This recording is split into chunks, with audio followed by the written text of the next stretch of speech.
At the Sterling Gala, a little girl in a pearl-white dress sat alone beneath a chandelier. She was Callista, the deaf daughter of formidable CEO Adelaide Sterling. Guests averted their eyes. Waiters hurried past. The orchestra thundered without mercy. A single dad janitor, Elias Carter, noticed her small hands tracing invisible shapes. He knelt, smiled, and signed. Hello, slow, clear, respectful. Callista's eyes blossomed like dawn. Conversation stopped. Cameras lifted. In one heartbeat, silence finally spoke. Around them, the ballroom tilted toward hope, spellbound and changed. The Sterling Enterprises annual gala commanded the grandest ballroom in the city, where crystal chandeliers cast dancing shadows across marble floors polished to mirror perfection. Tonight's event promised $5 million for medical technology research, a cause that drew 300 of the city's most influential figures. Champagne flutes clinked in practiced harmony, while the orchestra filled every corner with Vivaldi, creating a wall of sound that pressed against the gilded walls. Yet beneath all this orchestrated elegance lay an uncomfortable truth in this room, full of voices raised in celebration. The most profound silence belonged to an 8-year-old girl. Elias Carter arrived through the service entrance at 7:30, his janitor's uniform crisp despite 12 hours of wear. At 36, his shoulders carried the solid strength of a man who knew physical work, but his eyes held the quiet wisdom of someone who had learned to listen without words. His backstory wasn't complicated, just heavy. His Aunt Irene had raised him after his parents died, and she'd been deaf since birth. American Sign Language had been his first real language. The one that taught him love came through attention, not volume. When his wife passed away 3 years ago from a sudden illness, Elias had chosen this night shift at Sterling Enterprises not for the modest pay, but for the schedule that let him walk his daughter Serena to school each morning. Serena Carter, 7 years old, with her father's observant eyes and her late mother's warm smile, spent her evenings creating colorful ASL alphabet cards from construction paper. She'd learned sign language alongside speech, treating both as natural extensions of human connection. Tonight, she waited at home with Mrs. Peterson from next door, likely sprawled on the living room floor with her art supplies, crafting new ways to make letters dance. Adelaide Sterling moved through her gala like a general surveying a battlefield. At 34, she commanded attention without demanding it, her platinum blonde hair falling in perfect waves past shoulders, wrapped in a red designer gown that cost more than most people's cars. Every gesture calculated, every smile measured. The CEO of Sterling Enterprises had built her empire on precision and control. But when her eyes found her daughter sitting alone beneath the east chandelier, something fractured in that polished facade. Callista Sterling, 8 years old in her pearl-white dress, sat with the stillness of someone who had learned that movement drew attention, and attention brought disappointment. Callista had been deaf since birth, a reality Adelaide had met with every resource money could buy: the best doctors, therapists, specialized tutors. Everything except the one thing Callista needed most: a mother who could speak her language. Adelaide knew 17 words in ASL, learned in scattered moments between board meetings, but they felt clumsy in her hands, foreign and inadequate. She relied on Andrea, the sign language interpreter, to bridge the gap between them, turning their relationship into a translated conversation rather than a natural dialogue. The Sterling Board of Directors had made their position clear through Oliver, the senior member who never missed an opportunity to remind Adelaide that perceived weakness affected stock prices. Your personal situation, he'd said just yesterday, needs to remain personal. Investors want strength, not sentiment. The public relations team, led by the sharp-eyed Vivian, reinforced this message with marketing statistics and image consulting reports. They'd choreographed tonight's gala down to the minute, with Callista's appearance carefully limited to the opening ceremony, long enough to humanize Adelaide, brief enough to avoid what Vivian called uncomfortable focus on limitations. The ballroom hummed with strategic conversations, deals disguised as small talk. Alliances formed over canapés. Clinton Ward, Adelaide's primary competitor in the medical technology sector, worked the room's western edge, his smile sharp as winter wind. The media section buzzed with activity, photographers capturing power handshakes while reporters like Henry Matthews hunted for the story beneath the story. Finn, the head of event security, monitored everything from his position near the main entrance, his earpiece crackling with updates from his team. But Elias saw none of the politics as he pushed his cleaning cart past the dessert station. His attention fixed on the small girl whose fingers moved against her dress. In patterns he recognized she was signing to herself, creating conversations with the air because no one else would join her. Her doll, clutched in her left hand, became her silent audience, as her right hand shaped words nobody saw. The early evening crowd swirled past Callista like water around a stone. A woman in diamonds paused nearby, her voice carrying that particular pitch of false sympathy. "Poor thing," she murmured to her companion, not even attempting to lower her voice after all. The child couldn't hear her. You'd think Adelaide would have arranged something more appropriate. They moved on without a backward glance, leaving Callista to watch their lips form shapes she'd learned meant dismissal. A waiter approached with a tray of drinks, saw the child, and veered away, as if deafness might be contagious. Another couple walked close enough that their shadows fell across Callista's white dress, but when she looked up hopefully, they were already past, absorbed in discussing quarterly projections. The girl's shoulders drew inward, making herself smaller, less visible, less of an inconvenience to the celebration flowing around her. Vivian materialized beside Adelaide, near the podium, her tablet clutched like a shield. "The silent auction is exceeding projections," she reported, then lowered her voice. "Perhaps we should relocate Callista to the green room. The photographers are getting curious about her isolation." Adelaide's jaw tightened. She wanted to see the party. "Of course," Vivian replied smoothly. "But we need to consider the optics. If someone captures the wrong moment..." "The wrong moment?" Adelaide's voice could have frozen champagne. "You know what I mean. We can't afford to have the focus shift from the fundraising to other narratives." Across the room, Elias set down his cleaning supplies. He'd watched long enough. The child's hands had shifted from creating words to simply opening and closing. A universal gesture he knew meant, "Please, someone, anyone." His work could wait. Some things mattered more than protocols. He approached slowly, deliberately, ensuring his footsteps created enough vibration on the floor that Callista would sense his approach. When he was still 6 feet away, he stopped, respecting her space. Then he lowered himself to one knee, bringing his eyes level with hers. His face opened into a gentle smile, not the condescending expression she'd seen all evening, but the genuine warmth of recognition.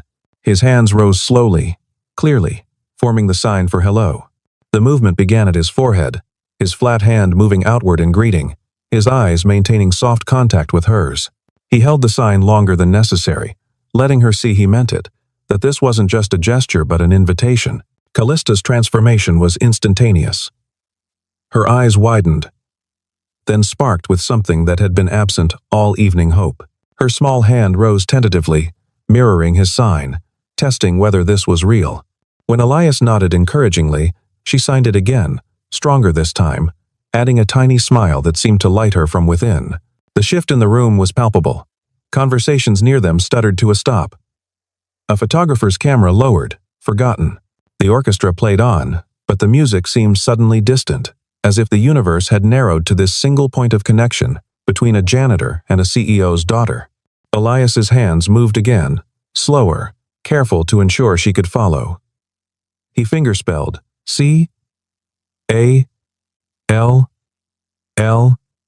CALLISTA, each letter deliberate and clear. The girl's mouth opened in silent delight. He knew her name. Not just any name, but hers, spelled out in her language. She responded by pointing to herself, then signing yes, with such enthusiasm her whole body seemed to vibrate with joy. From across the room, Adelaide watched this interaction with a mixture of emotions that threatened to crack her professional composure. Her daughter, her brilliant, isolated daughter, was glowing, and it had taken a janitor, a man whose name she didn't even know, to unlock that radiance. The contrast struck her like a physical blow. All her resources, all her power, and she couldn't give Callista what this stranger had provided in 30 seconds. Adelaide moved through the crowd with purpose now, her red gown cutting a path through the sudden whispers. She reached them just as Elias was teaching Callista the sign for friend, their hands moving in synchronized harmony. "What are you doing?" Adelaide's voice came out sharper than intended, defensive walls slamming into place. Elias rose slowly, respectfully, but didn't step back. Callista tugged at her mother's dress, her hands flying in excited signs. He talks. He talks like me. The joy in her movements was impossible to miss, even for someone who knew only 17 signs. I apologize if I've overstepped, Elias said calmly. I saw she was alone, and I know ASL. I thought she might enjoy having someone to talk with. Before Adelaide could respond, Vivian appeared at her elbow. Adelaide, we're live streaming. This is... Drawing attention. Oliver materialized on her other side, his voice low and urgent. You need to handle this. We can't have staff members becoming the story. Think about the optics a janitor showing up the CEO at her own gala. Adelaide looked between them, then at her daughter's shining face. Then at Elias, who stood quietly, waiting. The weight of expectations pressed down on her, the board's demand for strength, the public's hunger for drama, her daughter's desperate need for connection. He was just being kind, she said finally, the words feeling insufficient. Elias nodded slightly. Your daughter has beautiful signing. Natural rhythm. She's clearly been practicing. He turned to Callista and signed something that made her laugh, a real laugh, silent but full-bodied, the kind Adelaide realized she hadn't seen in months. Where did you learn? Adelaide found herself asking. My aunt raised me. She was deaf. In our house, ASL wasn't accommodation, it was conversation. The simplicity of his statement carried a weight that made Adelaide's chest tighten. All her specialized tutors and therapeutic interventions, and she'd never thought of it that simply ASL wasn't about managing Callista's deafness. It was about joining her world. A small hand tugged at Elias's uniform sleeve. Both adults looked down to see Serena, who had somehow materialized beside her father. Mrs. Peterson stood near the service entrance, looking apologetic. I'm sorry, Mr. Carter. She insisted when she heard it was the Sterling Gala. Said she had to bring something. Serena held up a cloth bag, her eyes bright with purpose. Daddy, is this the girl you told me about? The one who likes dolls? Without waiting for an answer, she turned to Callista and pulled out a handful of colorful cards, her handmade ASL alphabet, each letter decorated with glitter and stickers. The two girls regarded each other with the straightforward assessment children excel at. Serena raised her hand and slowly signed, hello, then pointed to herself, and fingerspelled S-E-R-E-N-A. Callista's response was immediate. She fingerspelled her own name, then held up her doll, making it wave. Within moments, they were sitting on the floor, formal gala forgotten, spreading the alphabet cards between them. Serena showed Callista how she'd drawn little animals next to each letter, A for alligator, B for butterfly. Callista traced the glittered letters with obvious delight, then began teaching Serena signs for each animal. Adelaide watched this easy connection with a combination of wonder and something that felt dangerously close to envy. These children had bridged a gap in minutes that she'd been failing to cross for years. The simplicity of it, the pure, uncomplicated acceptance, made her elaborate interventions seem suddenly overwrought. Your daughter is very kind, she said to Elias. The CEO facade slipping slightly. She's had good teachers, Elias replied simply. Loss has a way of showing you what matters. We learned early that connection doesn't require sound. Adelaide wanted to ask more, to understand how this man in a janitor's uniform had solved what her money and influence couldn't, but Vivian's urgent whisper interrupted. Adelaide, Clinton Ward is watching. And there are photographers. We need to manage this situation before it becomes tomorrow's headline. The mention of Clinton Ward sharpened Adelaide's focus. Her competitor would love nothing more than to paint her as weak, distracted by personal matters, unfit to lead. She could already imagine the spin CEO's child becomes charity case at her own gala. Perhaps, Oliver suggested with false kindness, we should move the children to a more private space? For their comfort, of course.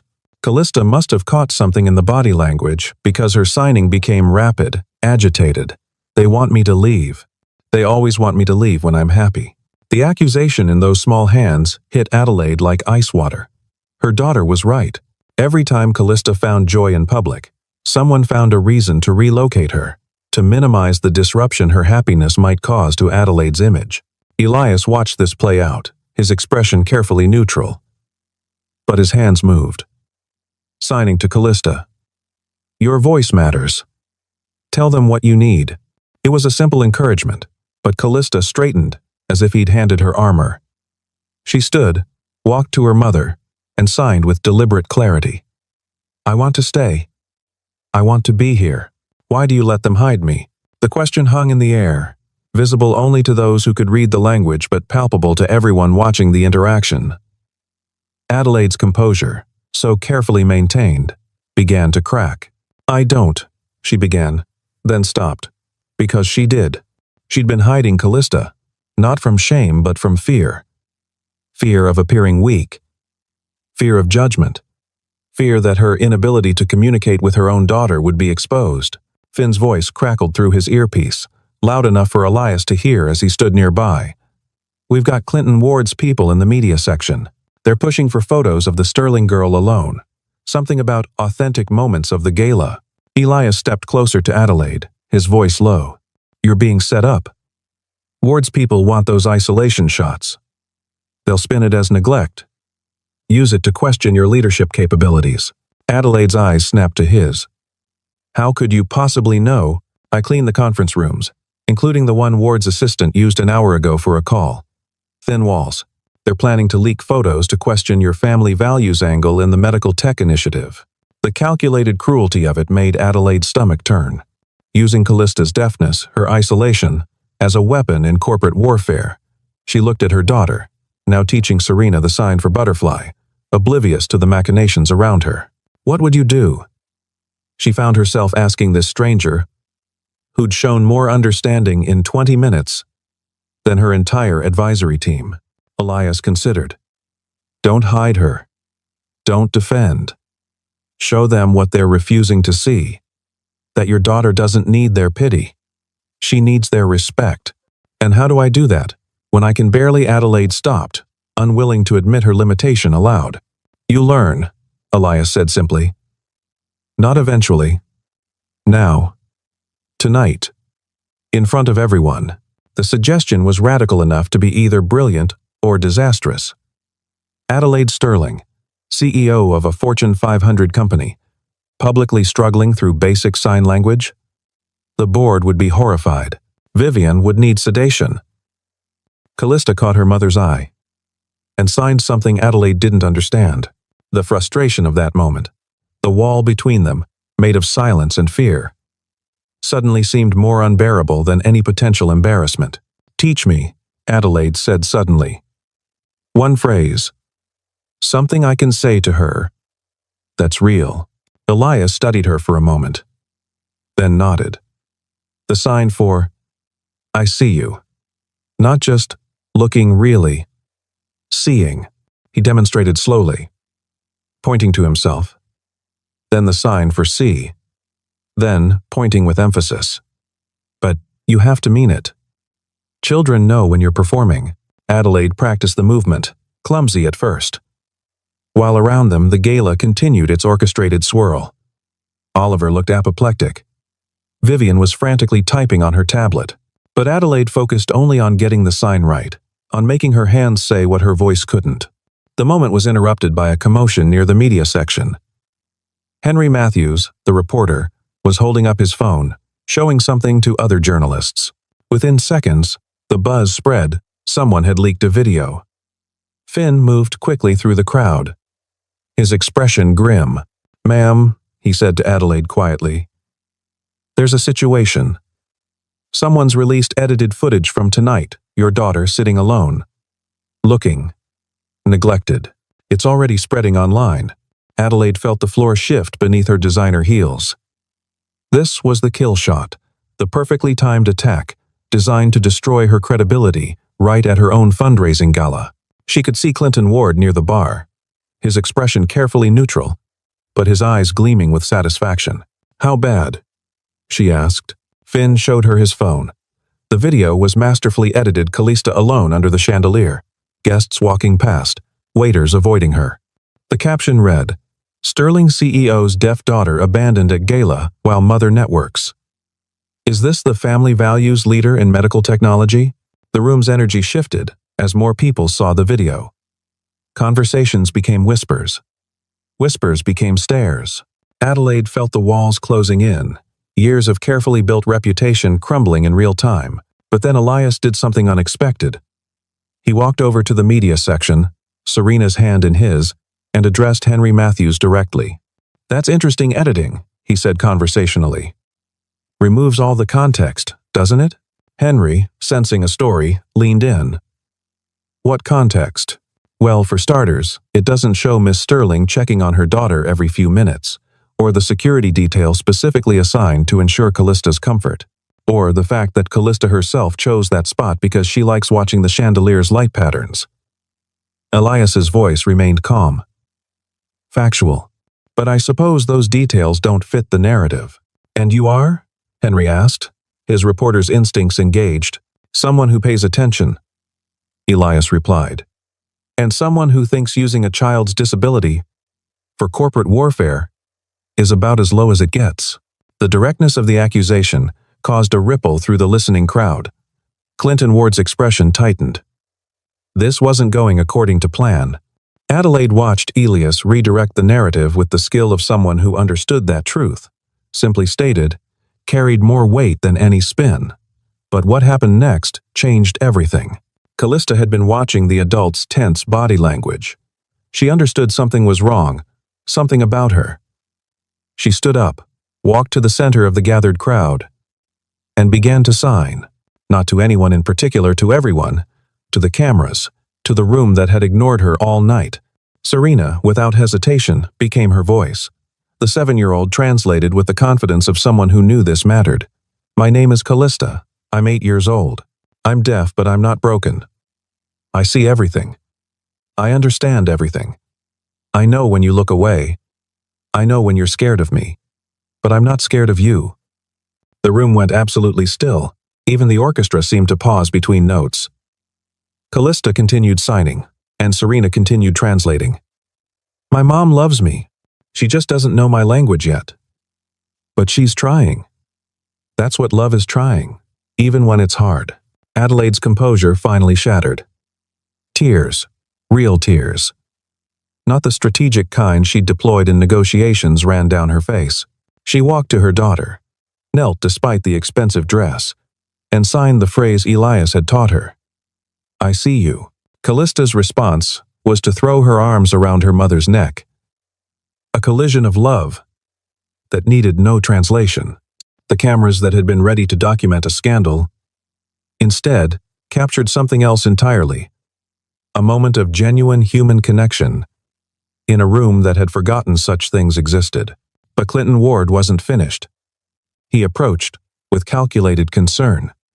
"How heartwarming," he said, loud enough for the microphones to catch. Though one wonders if this sudden display of maternal affection is perhaps motivated by the cameras. The accusation hung poisonously in the air. Adelaide started to rise, her CEO armor reassembling. But Elias stepped forward first. "Mr. Ward," he said pleasantly. "Interesting timing on that video release. Almost like it was planned. Edited. Prepared in advance." Clinton's smile tightened. "I don't know what you're implying." "I'm not implying anything," Elias continued. "I'm stating that your assistant, Rebecca Chen, spent 40 minutes in conference room C earlier this evening editing footage on her laptop. She was quite focused, didn't even notice the janitor emptying the trash, made several phone calls about releasing at the optimal moment for maximum impact." The color drained from Clinton's face. Around them, phones appeared, recording every word. Henry Matthews had the look of a reporter who just struck gold.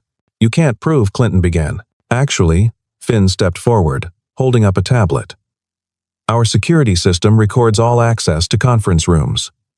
Miss Chen entered at 6:45, left at 7:25. And she left behind something interesting in the trash printouts of the edited video's timestamp markers." Clinton Ward, who'd built an empire on controlling narratives, found himself at the center of one he couldn't spin. The attempted character assassination of Adelaide Sterling had become his own public relations disaster. But Adelaide wasn't paying attention to Clinton's downfall. She was focused on Callista, on learning the sign for I'm sorry. Elias showed her, patient and clear, and she repeated it to her daughter. Callista's response was to teach her mother the sign for it's okay, then I love you. The crowd watched this exchange with a mixture of emotions. Some were genuinely moved. Others, like Oliver, looked uncomfortable at this display of vulnerability. Vivian had stopped typing on her tablet, seemingly unsure how to manage a moment that had transcended management. Henry Matthews approached Adelaide. Miss Sterling, would you care to comment on tonight's events? Adelaide looked at him, then at Callista, then made a decision that would have seemed impossible an hour ago. I'll let my daughter comment, she said. Serena, would you translate? And so Callista, through Serena's voice, addressed the room. Everyone here talks so much but says so little. You're all so loud but you don't listen. My mom is learning to listen. That makes her stronger than all of you. The child's honesty, delivered with the blunt force of innocence, resonated through the ballroom. Several people looked away, perhaps recognizing themselves in the indictment. Others, though, stepped forward, genuinely interested in learning basic signs. What followed was unprecedented at a Sterling gala. Andrea, the ASL interpreter who'd been standing in the shadows all evening, found herself surrounded by guests wanting to learn how to sign hello, thank you, nice to meet you. Serena became an impromptu teaching assistant, showing adults her handmade alphabet cards. Even Oliver, stiff with reluctance, attempted to fingerspell his name when Callista approached him. Elias began to retreat to his cleaning cart. Job done. But Adelaide caught his arm. Wait. Please. He paused, and she struggled to find words that weren't inadequate. I don't know how to thank you. You don't need to thank me. Your daughter did all the heavy lifting. I just opened a door. The door, Adelaide repeated softly. You said earlier she doesn't need anything except doors. Language doors. Elias nodded. We all speak different languages, Miss Sterling. Some verbal, some physical, some emotional. The trick isn't making everyone speak yours. It's learning enough of theirs to say what matters. From across the room, Serena called out. Daddy, Callista wants to show me the garden. Can we go? Both parents looked at their daughters, then at each other. 5 minutes, they said in unison, then shared a small smile at the synchronicity. As the girls ran off, hands flying in animated conversation, Adelaide made another decision. Mr. Carter Elias, I want to propose something. Sterling Enterprises needs someone who understands communication beyond words, someone who sees what others miss. Would you consider a position in our community outreach division? Elias studied her. Depends. Are you actually going to create programs for deaf children? Or is this just crisis management? The directness should have offended her. Instead, it relieved her. I want to create the Sterling Foundation for deaf children. Real programs, real support, real change. But I need someone who understands the community from the inside. Someone who won't let me settle for good intentions. I have a daughter to raise. I can't work corporate hours. Then we'll create hours that work. Part-time initially, transitioning to full-time as the foundation grows. And Serena is welcome here anytime. Seems like Callista could use a friend who speaks her language. Before Elias could respond, there was a commotion from the garden entrance. The girls had returned, but they weren't alone. Callista was leading a small parade of children, apparently. Several guests had brought their kids, who'd been confined to the supervised playroom. Serena had taught them all to sign friend, and they were practicing with enthusiastic inaccuracy. The sight of a dozen children filling the Sterling Gala with silent but joyful communication created a moment of profound shift. The orchestra had stopped playing. Watching. The adults had stopped networking. Watching. Even Clinton Ward, in the midst of his public humiliation, stopped to watch. Adelaide knelt beside Callista.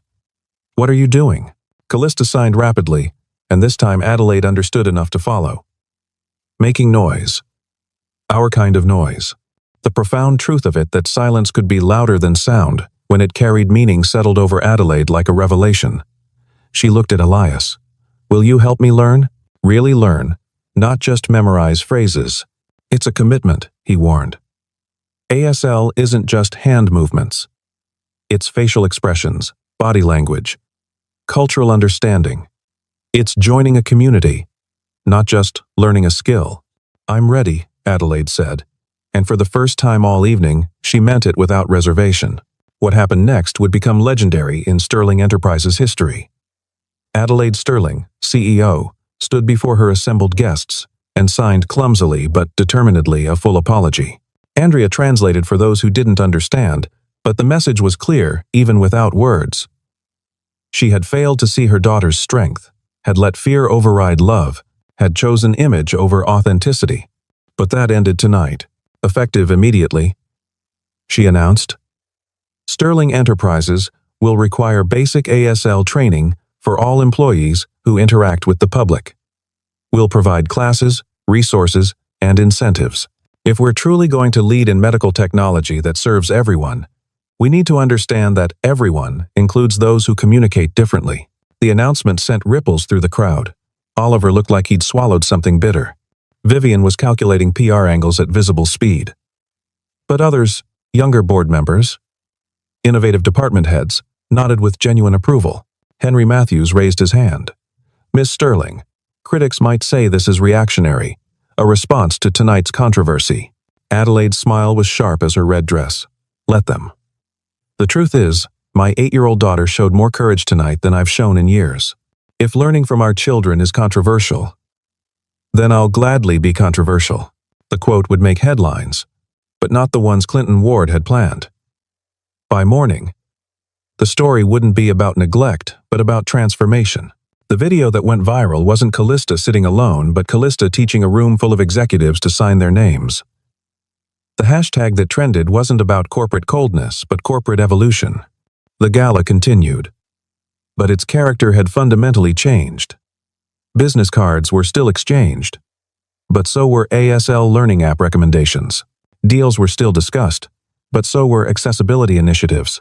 The Sterling Medical Technology Fund received its $5 million, plus an unexpected additional $2 million specifically earmarked for deaf accessibility research. As the evening wound down, Elias and Adelaide found themselves in the garden, watching their daughters play. Callista was teaching Serena to feel music through vibrations in the ground, both girls lying on their stomachs on the stone pathway as the orchestra resumed inside. She's brilliant, Adelaide said softly. I nearly missed it. I nearly let them convince me that different meant less than. You didn't miss it, Elias corrected. You just needed someone to adjust your focus. We all do, sometimes. Adelaide turned to study him. Why did you really intervene? You could have lost your job. Ward could have made your life difficult. Elias was quiet for a moment, watching the girls. When my wife was dying, she made me promise something. She said, don't let Serena grow up in a world where kindness is considered weakness. Tonight, I saw a little girl who needed kindness. The rest was just noise. The simplicity of his moral compass made Adelaide's corporate calculations seem suddenly Byzantine. Your wife sounds like she was special. She was. But she also believed that special was everywhere if you paid attention. Your daughter proved that tonight. Inside, the gala was reaching its conclusion. Finn approached with an update. Ma'am, Ward's left. His team is in full damage control mode. The board wants an emergency meeting tomorrow. Adelaide nodded. Then turned to Elias. Will you come? To the meeting? I could use someone who sees clearly, when everyone else is playing angles. I'm a janitor, Mrs. Sterling. The board won't listen to me. You're a father who understands something they need to learn. And after tonight, I think they'll listen to anyone who can translate what really matters. Before Elias could respond, both girls ran over. Callista signed rapidly to her mother, and Adelaide caught enough to understand. She wanted Serena to come to her school tomorrow, to meet her class, to show them the alphabet cards. If it's okay with Mr. Carter, Adelaide said, looking at Elias. He smiled. I think that can be arranged. As they prepared to leave, Callista did something she hadn't done all evening. She spoke. Her voice was unusual, shaped by deafness, but clear. Thank you. She was looking at Elias when she said it, but then she turned to her mother and signed the same words, adding, for learning. Adelaide's response required no translation. She pulled her daughter close, her designer dress forgotten against the garden dirt, and held her as if making up for every moment of distance. The next morning brought the expected chaos. The video of Adelaide learning ASL had been viewed 12 million times. The Sterling Foundation for Deaf Children was formally announced, with Elias named as Community Liaison. Andrea was promoted to Director of Accessibility Education. Clinton Ward issued a hollow apology that fooled no one and faced a board revolt at his own company. But the real change was smaller, quieter. It was Adelaide arriving at the office with ASL learning apps on her phone. It was Callista attending board meetings, signing her observations while Andrea translated, her insights proving surprisingly astute. It was Serena becoming a regular presence at Sterling Enterprises, her handmade alphabet cards eventually becoming the template for official company learning materials. 6 months later, the first Sterling Foundation Community Center opened. The dedication ceremony was entirely silent. Every speech, every announcement delivered in ASL. The message was clear. This wasn't about accommodation, but about expansion. Not about limitation, but about possibility. Elias spoke, signed at the ceremony. His message was simple. We think of language as words, but it's really connection.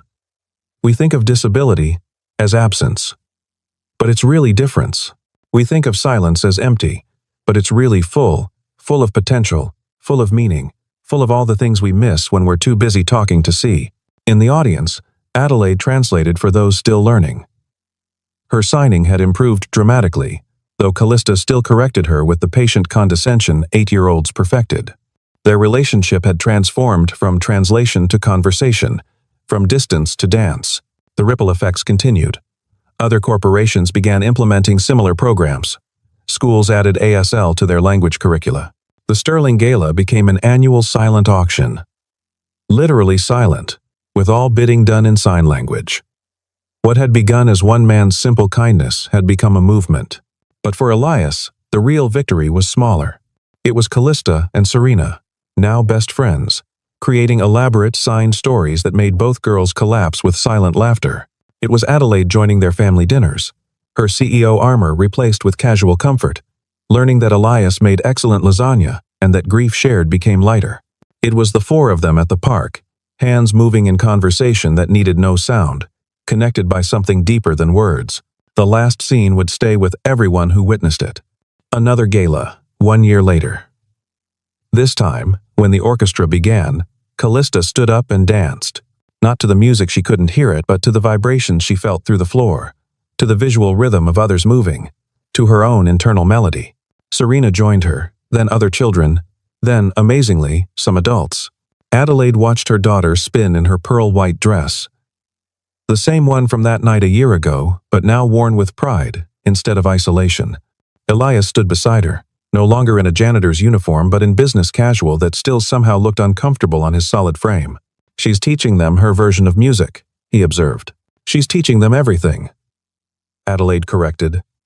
That different doesn't mean less. That silence isn't empty. That being seen matters more than being heard. They stood together, watching their daughters lead a revolution disguised as a dance. Around them, the Sterling Ballroom had transformed from a space of strategic networking to one of genuine connection. The chandelier that had witnessed Callista's isolation now reflected her joy, multiplied across its 1,000 crystals. Vivian approached with her ever-present tablet. The foundations received another 10 million in donations tonight.